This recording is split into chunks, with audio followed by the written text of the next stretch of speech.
வணக்கம் குட்டீஸ். இது நம்ம பாப்பா உலகம் டிவி.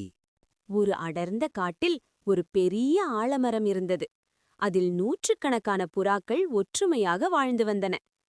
விபத்து. ஒரு நாள் காலை புறாக்கள் அனைத்தும் உணவு தேடி பறந்தன. தரையில் நிறைய தானியங்கள் சிதறிக் கிடப்பதைக் கண்டன. பசியில் இருந்த புறாக்கள் யோசிக்காமல் கீழே இறங்கி உண்ணத் தொடங்கின. திடீரென்று ஒரு வேடன் விரித்திருந்த வலையில் அனைத்து புறாக்களும் சிக்கிக் கொண்டன. தந்திரம். புறாக்கள் பயந்து நடுங்கின.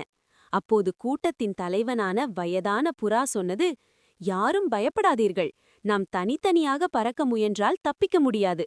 ஆனால் நாம் அனைவரும் ஒரே நேரத்தில் சிறகை விரித்து பறந்தால் இந்த வலையோடு சேர்ந்து பறந்துவிடலாம்.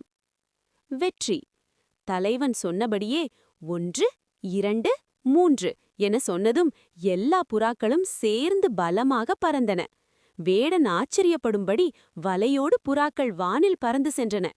சிறிது தூரம் சென்றதும் தங்களுக்கு பிடித்தமான ஒரு எலியின் உதவியுடன் வலையை அறுத்து அனைத்து புறாக்களும் சுதந்திரமாக பறந்தன. இந்த கதையின் கருத்து: கூடி வாழ்ந்தால் கோடி நன்மை, ஒற்றுமையே வலிமை.